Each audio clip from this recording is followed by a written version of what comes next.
Welcome back. Oh, okay. You're seeing a peep of one of our guests there already. Well, welcome back. We're looking at Niger Delta development. Last week, the House of Representatives passed a bill for the amendment of the Nigeria Liquefied Natural Gas Limited (NLNG) Fiscal Incentive Guarantees and Assurances Act. The bill seeks to enforce a statutory contribution of 3% of the annual budget of NLNG to the Niger Delta Development Commission Fund. It also contained various penalties for stakeholders in the oil and gas industry who act against the interest of the NLNG or the oil-producing state in the Niger Delta. Okay, well, to help us explain all of this and what should be, Professor Jasper Jumbo, Chairman Niger Delta Project Consortium, joins us. Thank you for joining us. Thank you. Good morning, viewers. Dr. Ominimini Chris Obirevi is the National Chairman, Oil Producing Area Association of Nigeria. Thank you for joining us. Thank you very much. All right, gentlemen, Prof, let me begin with you. The House of Representatives, in its wisdom, passed that bill requiring the NLNG to contribute to the NDDC fund, just like the other oil-producing companies in Nigeria. Some say the NLNG has kicked against the House of Representatives in this regard. In your opinion, is this the right way to go? Thank you. First and foremost, I must clearly define my locus. Okay. I am one of the landlords to NLNG. Okay, so you know them? Very well. When I was in charge of petroleum and environment for the Rivers State government, I scoped NLNG's EIA and passed it. I also started life in the petroleum industry from the early 70s. Apart from that, I'm also the author of both the UMPADEC and NDDC blueprints, and a veteran Niger Delta development protagonist. So when I'm talking as a father in this process. Furthermore, I was PA to late Dr. Keon Badiwe in National Assembly. He was in charge of National Assembly Affairs, and later Special Assistant when Tankoya Kesai Majikoku was there. So I can speak both from the little knowledge of the legislative process. I'd like to quickly, on behalf of the communities that I represent, the Jumbo Major House of Bonny, who are the co-landlords, two landlords, the Browns and the Jumbos, were landlords to both Shell in the Bonny Oil Terminal, and the, part of the contiguous land was given to LNG. So I'm talking as a weighted stakeholder.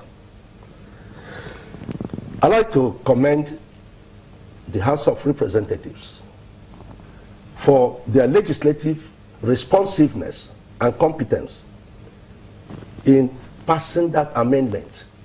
It was long overdue. What we had seen during the past nearly 20 years is what I like to call economic injustice.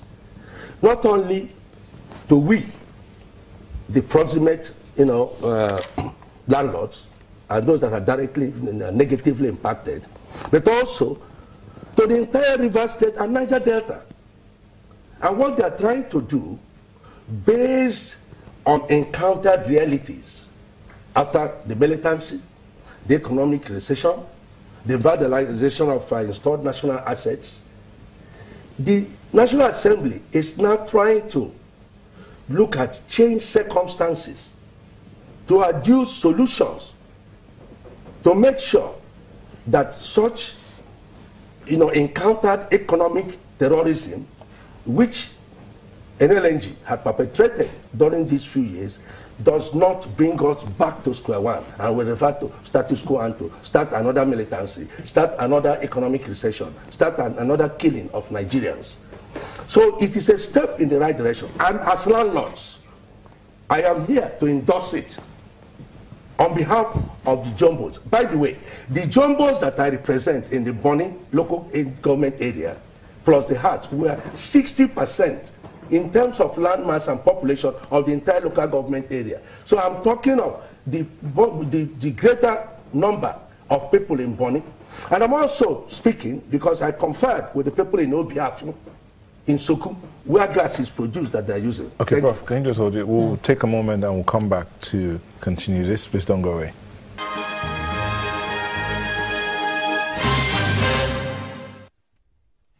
Welcome back. Prof, I'll stay with you. Now, yes, you talked about the fact that the House of Representatives did good to do this.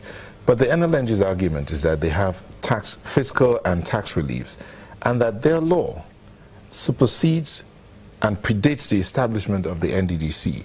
How tenable is that argument? No. I'd like to quickly correct some misrepresentation of facts. There were some military decrees, so back as 1993, 1998, that predated the NLNG Act 2000. All right. But the real NLNG law that they're happy on, which talked about fiscal incentives, guarantees, and assurances, was enacted in 2004. So technically, it does not predate an act of the National Assembly that was enacted in year 2000.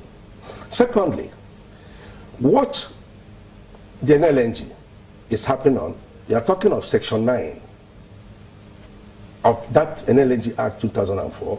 They are looking at the certain clauses in the second schedule, clauses 2, clauses 3, clauses 5, and clauses 15, which in part talks about a loose, a non-ended and infinitum incentive. It's not tenable anywhere in the world. President Trump came on stream, and he's passing laws in line with America's interest. In the higher interest of Nigeria, which had passed through orchestrated militancy, which some of us, as patriots, helped to diffuse, because we're not supporting the vandalization of installed national assets. The ecological problems we're having there on our land. So it is not in our interest for these things to continue. The hunger that our people are suffering is on our land. Okay. Wait, madam. The raping of our women when the pirates accost them, whereas LNG people are using security guided, the big boats, ferries, and our people are using dugout canoes. It's on our land. So what we are saying here is that no nation can give an unended incentive. And the National Assembly, in its wisdom, is trying to do their oversight function of seeing an act that had some lacuna, that is now bordering on economic terrorism,